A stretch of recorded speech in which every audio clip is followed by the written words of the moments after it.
kebetulan di BPLD Linmas ini ada sekitar 1,4 dan di Batas Bank ada sekitar 2,1 M yang bisa kita gunakan untuk pengisian anggaran COVID. Nah, cuma nanti prosesnya anggaran COVID ini itu seperti apa, kita masih menunggu arahan daripada tim anggaran. Karena memang ada kalau kemarin dari hasil Fitcon yang dilakukan bersama dengan Mendagri, BPK, KPK dan lain sebagainya itu, kita sudah bisa mengalokasikan anggaran sesuai dengan kondisi darurat. Tapi terakhir BPK menyampaikan harus sesuai dengan Perpres. Kalau sesuai dengan Perpres ya di atas 200 juta harus lelang. Kalau seperti itu tentunya bukan darurat lagi. Akhirnya kita masih mentah lagi, hati-hati lagi, jangan sampai kita salah. Tapi kalau dalam kondisi keadaan darurat, sebenarnya kita bisa menggunakan belanja tidak terduga. Cuman belanja tidak terduga cuma anggarannya sekitar 12,5 ya, nggak cukup. Itu ketika anggaran yang refocusing dari OPD ini bisa dimasukkan ke BDT, kita bisa menggunakan anggaran BDT. Dan anggaran BDT itu penggunaannya cukup sederhana, karena harus melalui rekomendasi Kepala Badan Penanggulangan Bencana. Jadi misalnya contoh Dinas Kesehatan mau beli masker atau beli APD sekitar 10 M, mereka cukup mengajukan kepada Kepala Badan Penanggulangan Bencana selaku pelaksana tugas. Lalu kita cek, kita verifikasi, benar kita ajukan kepada BPKPD Pak Yusron. Pak Yusron mengeluarkan langsung bisa dibelanjakan. Tapi kalau kita melalui Perpres, kita harus melalui lelang dan lain sebagainya. Yang itu yang kemarin mentah lagi. Padahal ketika Bitcoin itu semua kepala bupati wali kota sudah senang. Kita juga bisa menggunakan anggaran ini dengan sesuai dengan keadaan darurat. Itu sesuai dengan Perpres. Akhirnya sampai sekarang mentah. Di kelurahan itu belum pernah RW itu ada penyemprotan. Nunggu jadwal. Ketika jadwalnya sudah tiba, justru yang dikirim cuma disinfektannya ambil sendiri di kecamatan, alatnya ambil sendiri. Yang petugasnya itu warga, tidak dianu dengan APD yang ada. Teman-teman kelurahannya, ASN-nya tinggal pantau dari rumah dan dikirim foto disemprotnya. Ini sangat menyakitkan. Makanya mari kita bersama-sama eksekutif legislatif. Mungkin ini hanya kasuistik, tidak semuanya begitu. Kenapa kita memberikan informasi? Ini sebagai masukan bahwa kita tidak ingin ada oknum yang memainkan nuansa yang seperti ini, yang kepolo-kepolo buali, tidak tidur berjam-jam berhari-hari untuk bagaimana mencari solusi terbaik demi warganya. Ternyata ada oknum yang seperti itu di lapangan. Kita ingin legislatif dan eksekutif ini bersama-sama. Wabah ini sekali lagi bukan wabahnya pemerintah kota, tapi ini wabah global, wabah bersama-sama. Oke, memang ada kepres bahwa tidak pakai persetujuan DPRD bisa menggeser anggaran karena sifatnya adalah mendesak. Tapi nanti pasti ketika PAK, ketika ini pasti perlu persetujuan DPRD. Inilah yang kenapa kita ayo bersama-sama. Kenapa saya maksa minta Bu Dewi, mari kita buka berapa sih perusahaan mana yang sudah memberikan kepada kita, datanya mana. Sampai saat ini kita pinjam belum dikasihkan untuk fotokopi, sekedar untuk melihat. Kami tidak akan meribui, tapi kita akan memantau bersama-sama. Mari kita bersama-sama, kita tidak ingin wabah ini, musibah ini menjadi sesuatu ancaman di lapangan. Eksekutif ada keterbatasan waktu, Pak. Operasionalnya sampai jam berapa sih kekuatan ASN ini, teman-teman pemerintah kota. Tapi kita 50 anggota dewan ini seperti UGD, Pak, 24 jam yang selalu bersentuhan dengan konstituen kita. Ini yang ingin kita bersinergikan, informasi-informasi yang di lapangan. Terakhir, saya baru update. Ini Pak Budi nggak berani menyampaikan karena memang hanya warganya, saya yang familinya. Di warganya Pak Budi ini ada satu terindeksi positif. Susahnya kepala dinas untuk dimintai bantuan untuk menangani pasien ini. Akhirnya sekarang apa Pak Edi? 9 anggota keluarganya semuanya positif. Karena tidak segera ditindak untuk diisolasi di rumah sakit. Kan kasihan panjenengan sudah berinovasi, mencari solusi, tapi ternyata terus angka terus meningkat. Ini yang tidak kita inginkan. Mari sekali bersama-sama. Bapeko buka datanya seperti apa. Jika memang kurang 196, ayo kita cari solusi.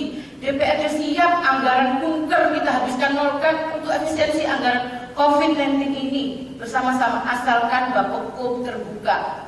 Berapa sih kebutuhannya? Berapa beras yang sudah ada dari perusahaan stakeholder yang ada di Surabaya? Berapa yang akan kita belanjakan? Mari kita bersama-sama. Kita tidak ada niatan apa. Kita kasihan kepada wali kota. Bu Wali ini tidak tidur sampai kantornya di bawah tenda. Ini yang kita terketuk. Tapi apa? Kecaman masih ada aja. Karena apa? Angkanya tidak bisa menekan. Justru Surabaya menjadi kota tertinggi di Jawa Timur. Ini loh yang kita ingin bersinergi. Kenapa sih kok datanya ini ditutup-tutupin ini kenapa? Sudah tahu dari pagi di telepon datanya disiapkan. Pakai Infocus, data dibawa. Masih perlu koordinasi.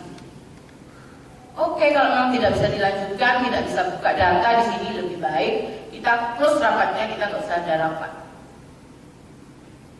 Gak apa-apa, monggo teman-teman bisa menyikapi. Terima kasih. Ya Pak Edi, seperti disampaikan teman-teman tadi bahwa ada yang bekerja keras, ada juga yang memanfaatkan situasi. Jadi apa yang disampaikan tadi ada yang benar, di mana warga bisa membawa galon saja ngambil disinfektannya di kelurahan. Itu memang ada. Namun dari semua yang disampaikan, semangatnya pemerintah kota memang luar biasa, di mana sudah ada dapur umum, ada pokak dan lain-lain, penyemprotan, bilik asmara dan seterusnya, semua disiapkan. Tapi kegiatan yang sporadis tadi ternyata ada yang tidak tepat guna, ada yang tidak tepat sasaran. Buktinya apa? Di mana sekarang ini jumlah korban di Surabaya menjadi juara 1 dibanding kota-kota lain di Jawa Timur. Sekilas info saya lihat di lapangan penyemprotan yang menggunakan PMK itu bukti dari semangat. Tapi semprotan PMK itu tidak bisa masuk di rumah-rumah atau di gagang pintu, gagang sepeda motor yang ada di dalam rumah. Yang disemprot hanya depan, pagar, kembang sampai paving atau aspal. Yang saya dengar juga bahwa virus ini kalau kena panas itu mati. Yang disemprot justru aspalnya atau pavingnya. Dimana kalau virus itu ke aspal atau ke paving ya mesti mati kena panas. PMK ini keliling di mana-mana, tidak ada bedanya sama siram-siram di tengah-tengah panas. Sehingga sampai sekarang jumlah angka korban tetap meningkat. Mestinya sejak awal ada evaluasi kenapa ini meningkat, apakah yang sudah dilakukan itu tepat guna, tepat sasaran, kok jumlahnya terus bertambah. Nah, sampai sekarang tidak ada evaluasi, itu terus dilakukan, jumlahnya terus bertambah. Ada apa? Perencanaannya yang salah, plotting anggaran yang salah, atau mana yang salah harus segera ditemukan sehingga bisa nyetop jumlah korban ini tidak bertambah. Bertahan saja sudah bagus, ini tiap hari bertambah. Kalau bertahan atau malah menurun itu lebih bagus. Ini buktinya tambah terus. Emang nanti anggaran yang dihabiskan, tapi penanganan dampaknya kepada MBR sangat luar biasa semangatnya pemerintah kota ini. Padahal itu dampak akibat dari sebuah sebabnya ini tidak diatasi lebih banyak menggunakan anggaran, justru di MBR-nya yang serius terus dihitung sebelum ada perencanaan yang matang, uangnya sudah ketemu 160 miliar. Nah, ini maksud saya harus ada evaluasi yang betul-betul matang. Tadi disampaikan bagian kerjasama juga bahwa beras itu langsung dikasihkan ke DP5A. ada yang hand sanitizer dibagi-kasihkan ke bagian umum, ada yang ini dan seterusnya. Apakah itu tidak dikumpulkan dulu, baru nanti pembelian beras yang 160 miliar itu dikurangi dengan jumlah yang sudah masuk, yang sumbangan-sumbangan itu, sehingga ada penghematan APBD. Ini kan numpuk di balai di gedung wanita sana.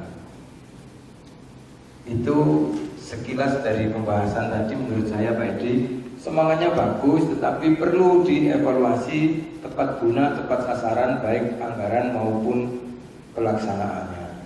Termasuk ada kerjasama dengan pemerintah provinsi, ini juga tidak ada. Sehingga kemarin saya juga dengar itu Pak Imam, bahwa yang dipakai ambulannya gubernur itu yang parkir di halaman Gerahadis itu yang dipakai jemput korban orang Surabaya, karena Surabaya sendiri tidak segera merespon. Ini kan luput karena fokus ngurusi yang lain-lain yang tidak tepat guna, tidak tepat sasaran. Indikasinya apa? Kinerja terukur, yaitu korbannya bertambah. Itu dari saya, terima kasih. Mohon maaf. Wassalamualaikum warahmatullahi wabarakatuh.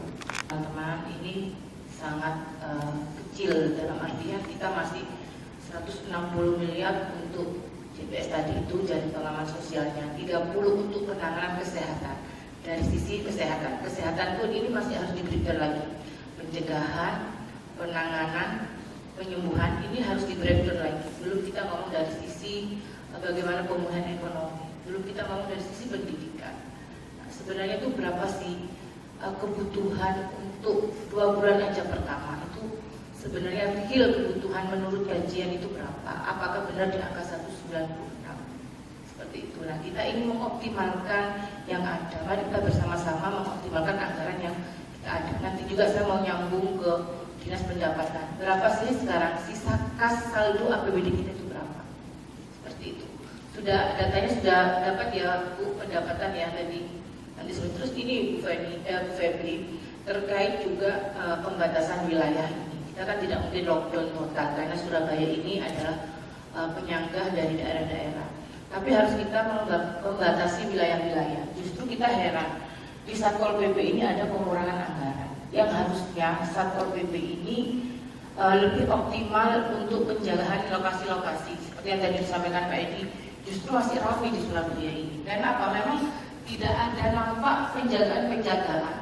Kalau kita ketat terhadap pasar tradisional, PPI mau kita tutup pasarnya karena ada indikasi di sana terjangkit COVID-19. Justru Alfamart, Indomaret dia tidak melakukan SOP yang harusnya dilakukan. Sanitizer-nya ada, itu tidak ada pantauan sama sekali dari kawan-kawan ataupun dari kita selaku pemerintah kota. Ini kan sangat menyakitkan warga kita. Kita kencang terhadap pasar tradisional, tapi untuk toko-toko modern itu kita tidak ada apa-apa sama sekali. Bahkan mereka pun tidak peduli, tidak melakukan CSR pun untuk penanganan wabah ini. Nah, bagaimana kok bisa dikurangin anggaran di Satpol PP? Mungkin ada pemikiran. Makanya kita ingin tahu breakdown anggaran itu seperti apa.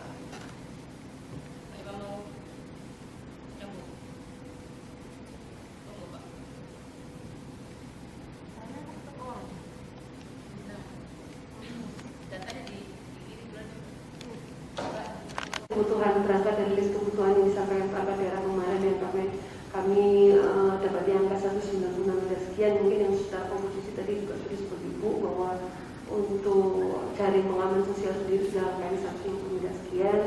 Yang sisanya itu adalah untuk kepentingan yang lain-lain untuk penanganan COVID.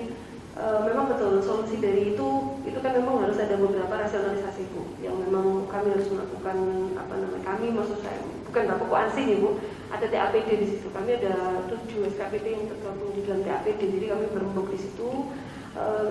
Apa yang memungkinkan bisa menjadi rasionalisasi supaya kita bisa mengalihkan untuk kebutuhan 196 miliar itu.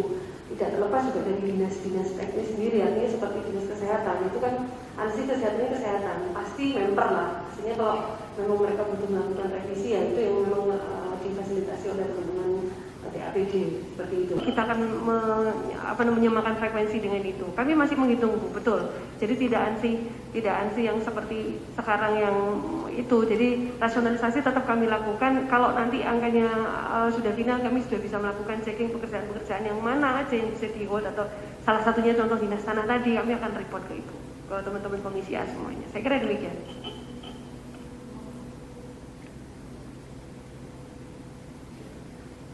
Satu lagi Bu Febri tadi belum datang, jadi saya tadi menyampaikan bahwa juga ditegaskan oleh Pak Imam. Jadi memang ada pertanyaan di publik, Bu, masalah 196 itu kenapa hulu dan hilirnya itu kok nggak seimbang, jomplang gitu. Yang untuk terdampaknya 160 miliar, kemudian yang justru untuk pasukannya itu cukup 30 miliar. Mungkin ini karena ketidakpahaman kami saja sebenarnya.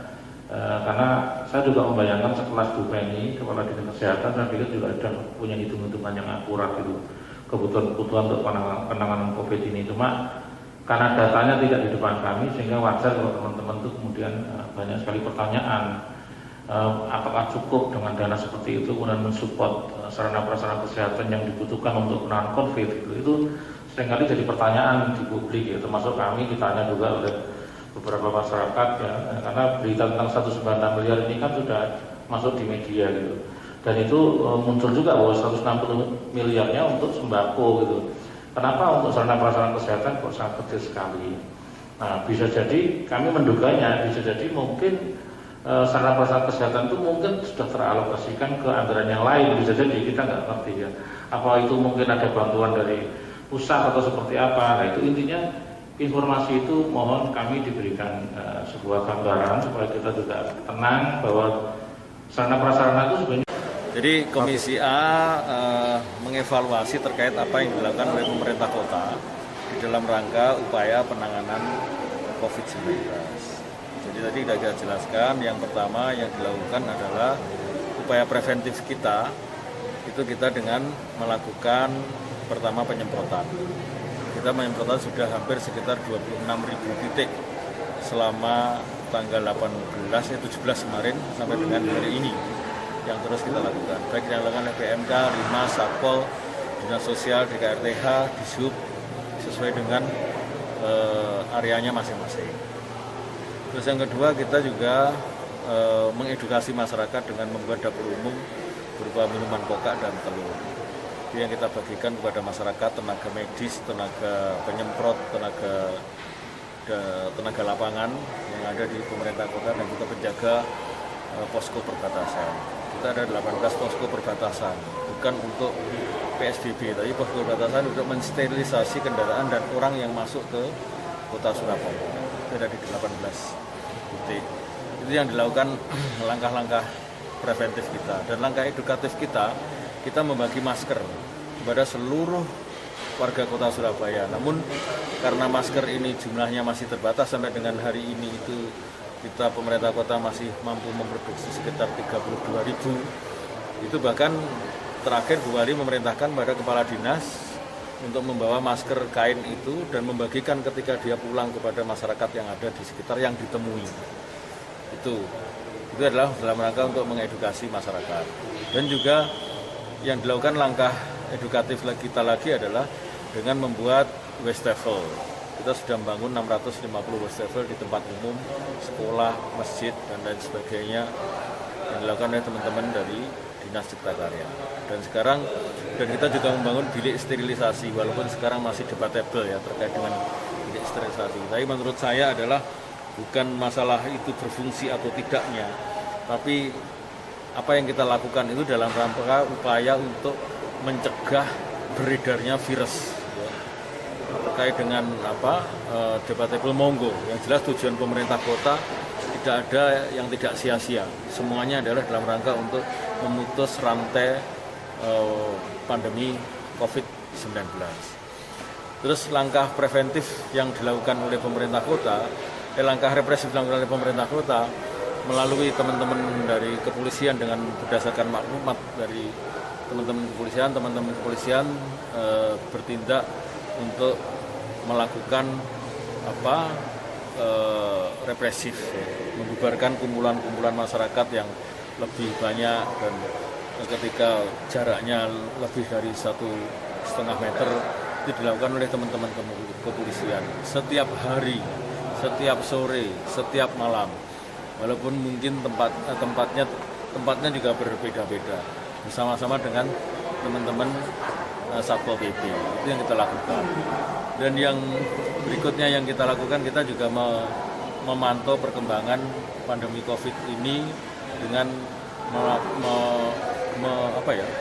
mencoba memutus rantainya dari orang yang terkonfirm ini dengan melakukan isolasi mandiri di bawah pengawasan teman-teman dinas kesehatan dan puskesmas. Jadi mereka dipantau supaya mereka isolasi mandiri, teman-teman puskesmas memantau setiap hari. Dan kami secara pribadi dari BPD Linmas menugaskan Kasatgas Linmas untuk memantau juga. Ketika mereka datang ke rumah tersebut harus pakai APD lengkap, pakai masker, pakai jas hujan, dan juga pakai face shield. Itu tujuannya ya semuanya jangan sampai kita berupaya untuk melakukan langkah-langkah tapi kita sendiri yang terkena. Jadi itu yang berikutnya terkait dengan refocusing anggaran atau rasionalisasi anggaran, itu kewenangan nanti ada di teman-teman tim anggaran. Jadi tim anggaran yang bisa menjelaskan terkait dengan refocusing dan rasionalisasi anggaran. Yang jelas kami pemerintah kota sekali lagi bertekad untuk bisa mencegah pandemi ini menyebar ke Surabaya. Pak, bisa dijelaskan lagi Pak, anggaran untuk dapur umum ini dari mana aja Pak? Nah, anggaran untuk dapur umum itu yang air galon, ini setiap hari kita butuh 100 galon.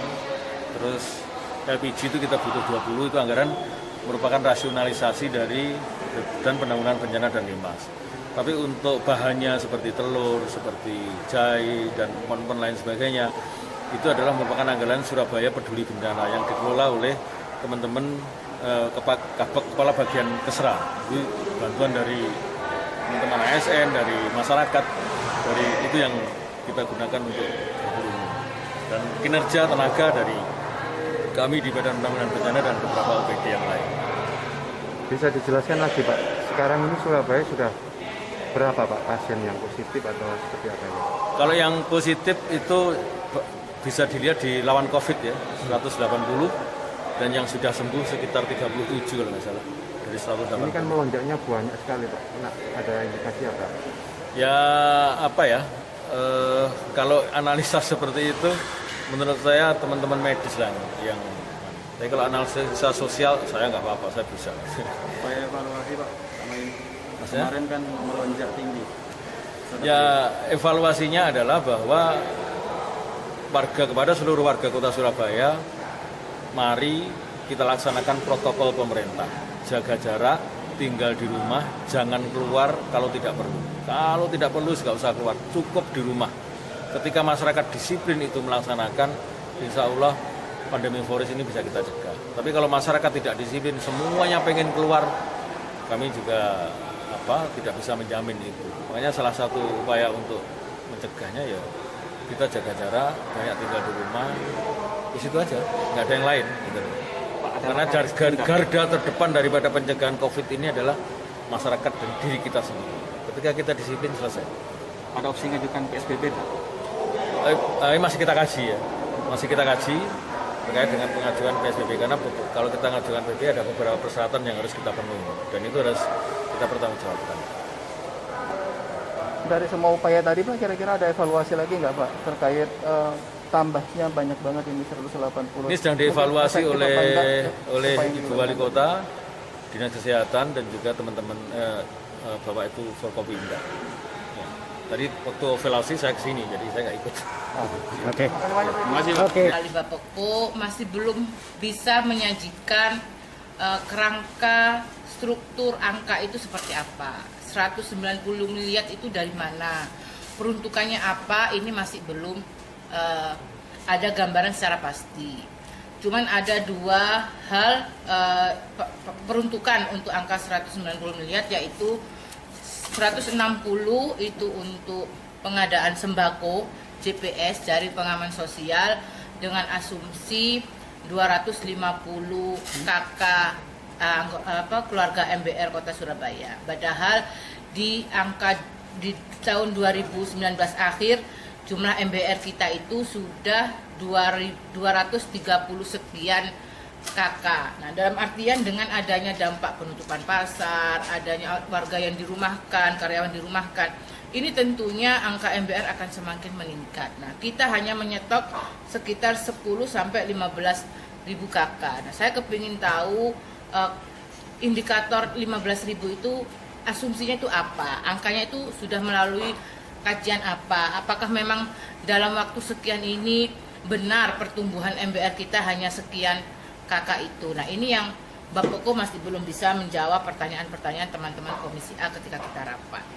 Dari posting anggaran 36 miliar, ini juga masih dibagi lagi di Dinas Kesehatan. Bukan hanya satu titik, ada penanganan, ada pencegahan, dan ini saya rasa sangat jauh dari angka kebutuhan. Kayaknya saya ingin tahu angka 196 ini seperti apa. Sampai detik ini kita dijanjikan sampai sore, saya nggak akan pulang sebelum Pemkot mengantar datanya ke Komisi A. 196 ini untuk pendidikan atau yang lain-lain gimana itu?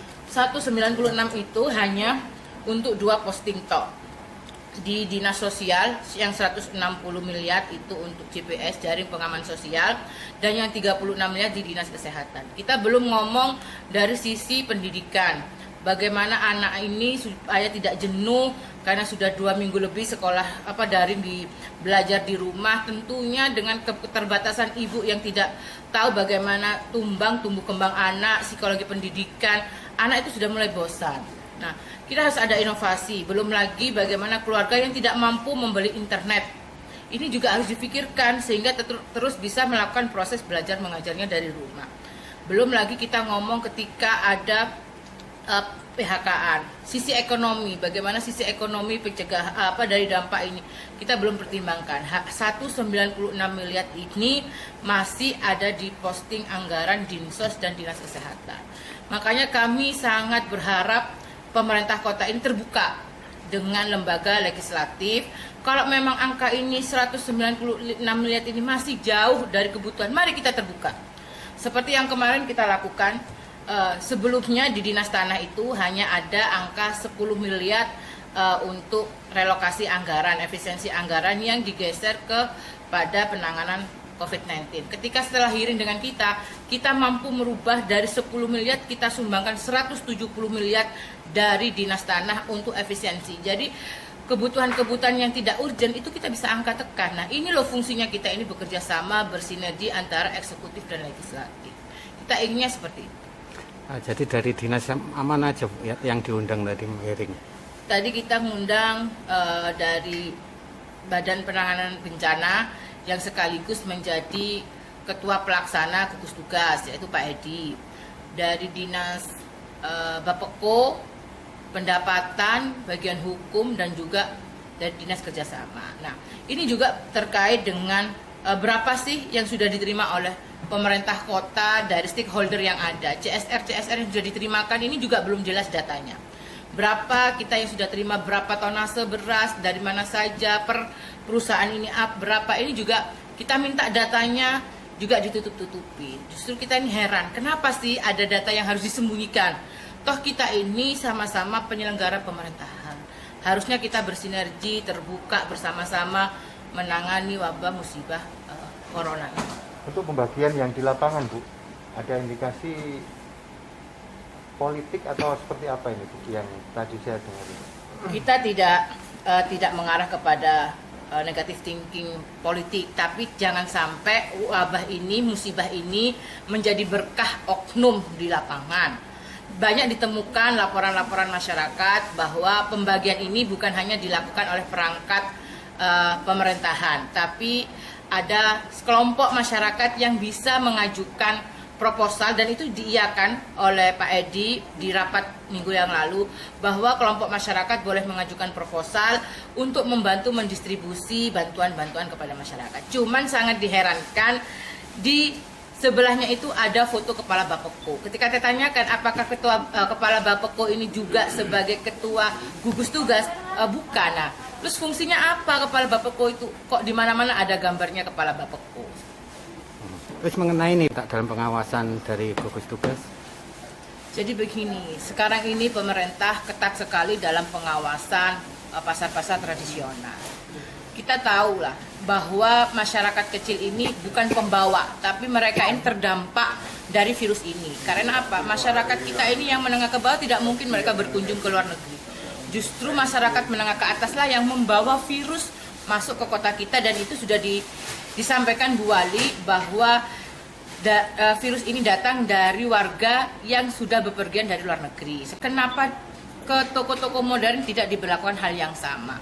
Kita melihat Alfamart, Indomaret, banyak pelanggaran di sana. SOP-nya tidak dilakukan, hand sanitizer-nya tidak, bukanya tetap 24 jam. Ini tidak ada Satpol PP yang melakukan sweeping di sana. Nah, ini saya rasa pemerintah kota lebih fokus lagi, lebih konsen dalam penanganan wabah. Sekali lagi, kita berharap kita bersama-sama menghadapi wabah. Kami ada tempat-tempat yang memang harus ditutup, tapi ada tempat-tempat yang itu bisa dicarikan solusi yang lain. Contohnya besok akan penutupan pasar PPI. Menurut kami pasar PPI sama dengan pasar-pasar yang jadi jujukan orang-orang di kampung untuk belanja. Jadi yang dipikirkan jangan cuma penjualnya, pembelinya juga harus dipikirkan. Karena begitu itu ditutup, terus mereka yang mau membeli itu membeli ke mana? Kalau tadi alasannya nanti mereka bisa jual beli online, rasanya agak sulit. Tuku lombok, terus tuku sayur, tuku pindang, kadang-kadang cuma jumlahnya kan nggak banyak. Masa begitu bisa online? Mestinya yang seperti itu nggak perlu ditutup, tapi diterapkan protokol yang sangat ketat dan diawasi oleh Satpol PP. Maksud saya, caranya diatur, pakai masker, sebelum jualan disemprot, misalnya seperti itu. Itu jadi solusi alternatif. Tapi yang herannya justru ada tempat-tempat lain yang harus ditutup. Contohnya pasar Malin nang Monokromo. Kalau malam itu masih ramai. Kalau saya lewat di situ bergerumpul, nggak pakai masker, sangat dekat, itu juga dibiarkan kayak gitu. Padahal kalau itu ditutup, artinya dampak sosial dan ekonominya lebih kecil sebetulnya. Paling wong nang kono kan golek tuku celana atau klambi sing luwih murah. Saiki mungkin malah nggak usah perlu tuku-tuku klambi dhisik. Tapi ya sudah, itu ditutup aja untuk mengurangi, memutus rantai penyebaran COVID. Artinya memang pemerintah kota saya melihat masih belum punya konsep yang jelas kalau dalam hal penanganan COVID ini. Contoh anggarannya 160 untuk sembako tadi. Ini kita tadi sudah dapat jumlahnya 100 dari 196, 161 ini bahkan itu untuk sembako selama 2 bulan. Jadi setiap bulan nanti setiap kakak itu dapat 20 kilogram beras, setengah kilo abon, setengah kilo tempe kering. Itu hanya untuk satu kakak, bayangkan. Apa ini cukup misalnya? Maksud saya ini juga harus diperbesar. Ini ngomong barangnya, belum ngomong nanti yang akan mendapat bagian. Tadi dijelaskan hasil data MBR 231.000, nanti akan ditingkatkan menjadi 250.000. Apakah ini juga cukup? Saya yakin jumlahnya lebih banyak lagi. Mereka yang dulu tidak masuk daftar MBR sekarang bisa saja justru lebih miskin daripada orang yang sudah terdaftar di MBR ini. Kami mendapat pengaduan dari konstituen sampai-sampai mereka itu begini nanti. Ya sudah, nanti kalau ada bantuan MBR gini, kita kumpulkan per RT atau per RW, kemudian kita bagi rata. Nah, ini sampai kan, ini kan sebetulnya masyarakat ini punya solusi sendiri, tapi ini kan tidak bagus. Harusnya mereka punya dapat hak sekian, malah nanti dibagi-bagi. Nah, maksud saya siapapun yang terdampak dan memang butuh ya diperlakukan yang sama, tentu saja secara proporsional seperti itu. Terus yang 30M, bayangan kami itu untuk penanganan medis, ternyata dibagi-bagi. Dapur umum juga diambilkan dari situ 2M coba. Kan jadi makin sedikit. Kalau konsepnya yang jelas, harusnya penanganan COVID itu bukan cuma tadi itu dampak sosialnya, tapi bagaimana penanganan medisnya. Penanganan medis kan mulai dari tadi pencegahan, pengobatan, ya kan, kemudian pasca pengobatan. Kalau ngomong penanganan medis itu juga kan ada tahapan, mulai tes, kemudian tracing, kemudian ketiga treatment, ancamannya apa, itu juga nggak jelas. Saya tanyakan, apakah pemerintah kota sudah mendapat rapid test. Katanya Bu Wali kemarin pesan tapi sampai hari ini tidak bisa. Ternyata kan mereka tidak bisa menjelaskan, ini wilayahnya Dinas Kesehatan katanya. Selama ini yang kami tahu, mudah-mudahan saya salah, rapid test itu hanya mengandalkan bantuan pemerintah pusat yang jumlahnya sangat terbatas. Bagaimana rapid test yang menurut saya itu sebagai, kalau kita ngomong sholat itu syarat sahnya, bukan rukunnya, ini harus ada dulu. Ini dulu kemudian ditemukan wilayah-wilayah yang di seluruh Surabaya ini hampir seluruhnya sudah zona merah. Mungkin diambil beberapa wilayah itu di rapid test, kalau kemudian mereka banyak yang positif, menurut kami bagus, pasti angkanya naik tapi akan ada penyelesaian. Nanti bisa langsung mereka diisolasi kemudian baru diobati. Kalau begini semuanya gelap, seperti si buta dari gua hantu. Bekerja ini seperti kok mau kemana. Karena itu dengan angka berapapun yang digelontorkan, kalau esensi dari persoalan ini tidak diatasi, virus coronanya juga ya percuma saja. Juga tadi yang saya sayangkan, Kepala BPBD masih mengatakan penyemprotan yang pakai damkar. Ini kan aneh menurut saya. Damkar sebetulnya tidak, itu harusnya yang benda-benda yang sering dipegang. Ini beda dengan DBD. DBD nyemprot ngawur kan nggak apa-apa, karena yang disemprot nyamuknya. Faktornya adalah nyamuk pembawa DBD itu. Ini bukan, ini virus. Kalau itu kan kemana-mana mungkin di situ ada sarang nyamuk. Ini kan enggak. Penularannya lebih banyak dari orang ke orang lewat media yang pernah disentuh atau dipegang. Karena itu kalau penanganan seperti kemarin, buktinya kalau menurut saya pasti salah, karena buktinya jumlahnya terus meningkat di Surabaya. Itu saja saya berharap Pemkot harus mengevaluasi, boleh saja melakukan eksperimen, tapi begitu hasil evaluasi outcome-nya ternyata tidak bagus, harusnya segera mengubah strategi.